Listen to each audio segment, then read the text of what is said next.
Hey guys, welcome back to the Cerebral Palsy and Fitness Podcast. I know it's been a while since we've been on.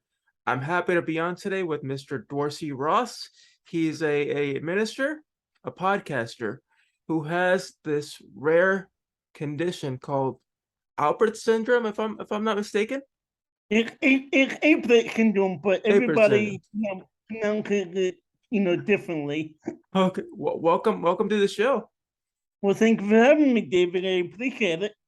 You're welcome. You're welcome. So to begin our episode, tell me a little bit about your condition. What does it entail? Yeah, it's a birth defect, and I was born with it. And when I was born, my forehead was pushed outward, my eyes and nose were pushed back into my head, and my fingers and toes refused to get at me and had no individual movement of them. And my parents were unaware of the condition. They didn't know anything, that was wrong with me, because I was born in 1977, in January of 1977. So they didn't have like the technology and the diagnosis that they do today. And the doctors rushed me off to examine me because they didn't know really what was wrong with me as well.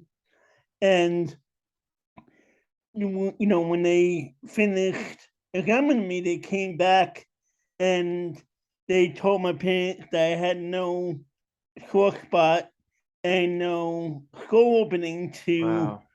allow the brain to grow and allow the brain to function normally.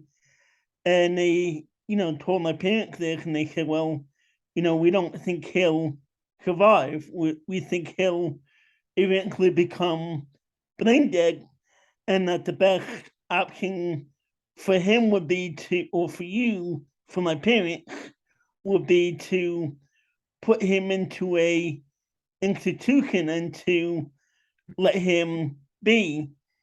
And thankfully, because of my parents' faith and my parents' trusting in God, they said, no, we won't, we won't do that. We're not going to, put him into an institution. We'll just go home and, see what will happen in his, Right.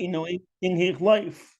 Right. It's pretty upsetting how you have a specific disability and then all of a sudden they automatically go, oh, he's got to be institutionalized. He's got some issues with his mind or mentally, and it's like it's one of those things, it's so disheartening. But I'm glad that people like ourselves are getting out there and breaking that stigma, that Yeah, we can do what more than what a person thinks we can. right. And I've had that, over my lifetime. My even my high school history teacher, said to me in a meeting where we were discussing, what I would do after I graduated high school. Because I went to a school for people with disabilities, throughout my whole lifetime. In New York, I'm now living in Pennsylvania. And at that meeting, he said to me, or to the people that were we were talking to, I don't think Dorsey's going to make it in college.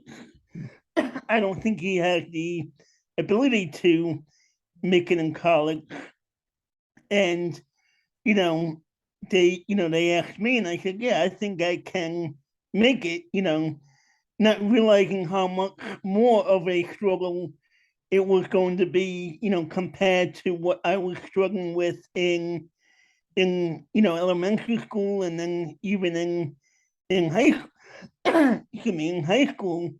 And they asked, my mom, and she said, well, if he thinks that he can make it, he will.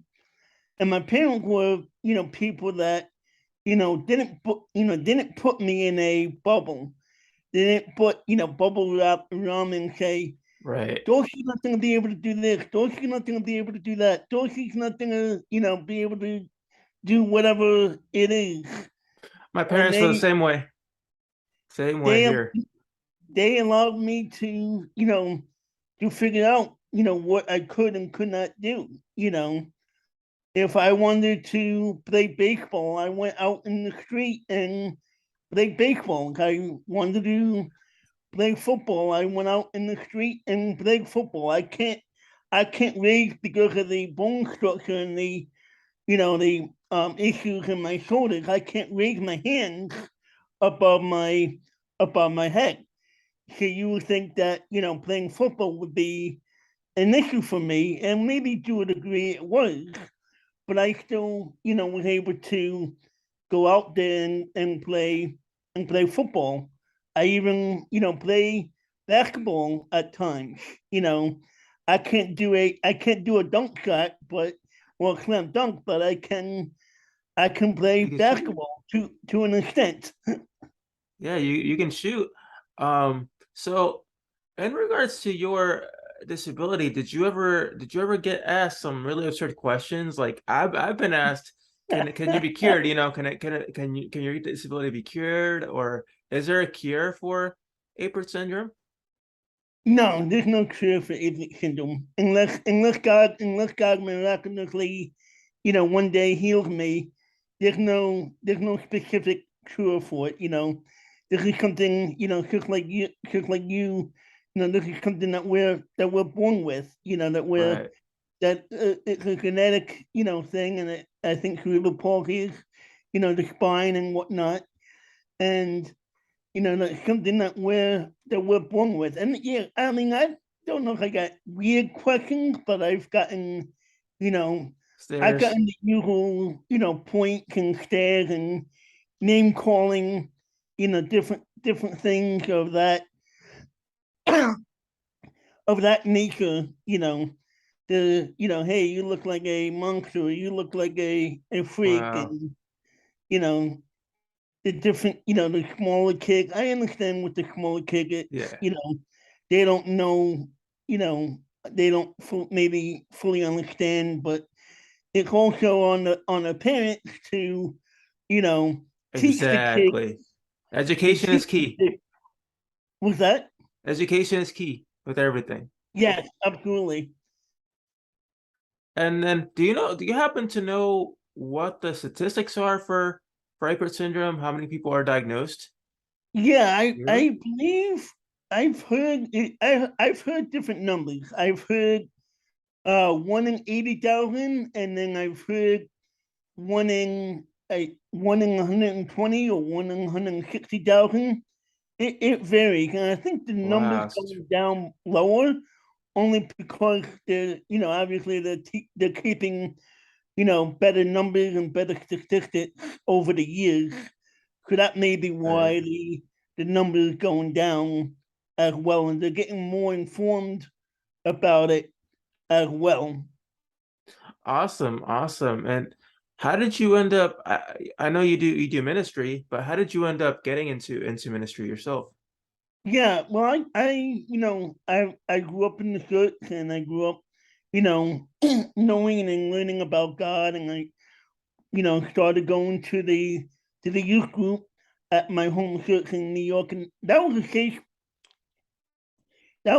space, for me. That was a space where people wouldn't, the kids and the young adults, they wouldn't tease me and they wouldn't make fun of me. They would treat me as one of their own. They would treat me as someone that, was, quote unquote normal and quote unquote, just one of the guys, one of the youth in the group. And I liked, I liked, speaking to them and encouraging them and ministering to them. And I think that's one of the gifts, the gift that I had is encouragement. And I like encouraging people, and I like, giving people encouragement and hope and, life, different things of that nature. And I just as I got older in my in my later teenage years, I started to just feel like, hey, I feel like could be a good, a good youth pastor, a good youth minister. And, I went on to community college, and I struggled there as well. And then I went on to Bible college here in Pennsylvania, went on to Bible college. And, even after Bible college, I struggled with trying to find a youth ministry position, because the pastors that would interview me, they would, pass on me. They would, they wouldn't give me the call back. And I even remember specifically this one youth pastor, or this one pastor, that said to me, "Hey, we will not look at your disability.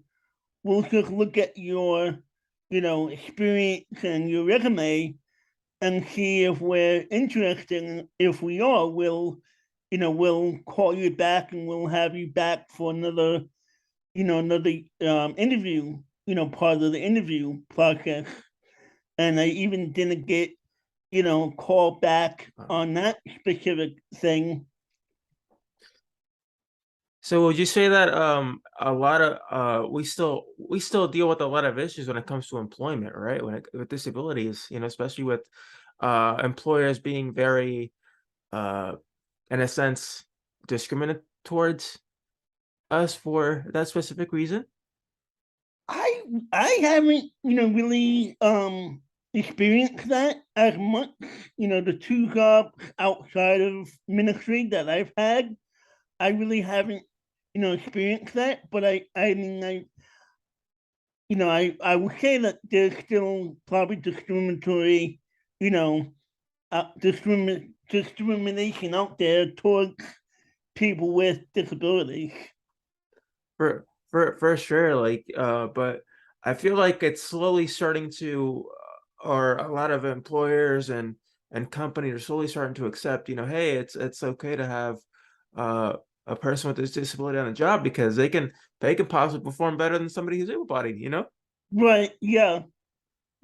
And it's pretty incredible. And then tell me about your podcast. What's that about? Yeah. I started the podcast in 2020. And, again, it's just a podcast where I bring, people on who are people of faith and Christians, and who share their story of faith and hope, and overcoming, trials, and overcoming difficulties that they have faced in their life. And I started it really on a whim, on, saying, all right, well, let's see, what this is, and let's see what happens with this. And it started, going slow in the beginning, and started speeding up. I would get more and more people on the show, and now I got so many podcasts I have to edit. Have to slow down a little bit, to get more people on the show, because I got so many out there that I need to edit first. And then I started contacting shows, like yours, to give, I can come on shows to share my story and share my experience of Right. what I've been through in my own life, to, you know, spotlight, the ministry, or spotlight my own podcast. That is awesome. Like it's cool how the last 2 years podcasting and all these shows out there have brought a lot of people together, and it's brought a whole new world of networking, in Yeah, the society. right. And I speak as well, so I've been on tons of different podcasts myself, and it's awesome getting to share our testimonies out there, Right. make a Yeah. difference. So, Dorsey, if you had a message to share with my listeners of encouragement and hope, what would that be? I would just say, as I probably say in most of my, speaking engagements and whatnot, is don't give up. Don't give up on what people tell you. Don't, people tell you, you know, hey, you're not gonna make it, you're not gonna, be able to accomplish this, then, think the opposite, think positively, think, you know, that you will make it, that you will be able to accomplish it. You know, one of my things in my life is can't is not in my vocabulary, and I don't use that word, very much. And I would encourage, your listeners to do the same thing. Don't use that word can't very much in your vocabulary. Definitely, I agree with that. As long as you keep a positive mindset and just keep it in the back of your head to say, I can. Anything you wish to do, it can be done. Right. So, Dorsey, where can my listeners find out more about you, like your podcast and Yeah. you know? Well, everything's on my website. It's www. Excuse me. www.dorseyrossministries.com. Awesome, awesome, and I'll share that uh in the description when I post your episodes. So my followers can go to your page, look at your podcast, of course, be able to listen to this great story here of perseverance and success of someone who has faith in themselves, which that's really important. Always have faith in yourself. So Amen. thank you. So Dorsey, thank you so much for being on. I really appreciate it. Yes, thank you for having me. I appreciate it.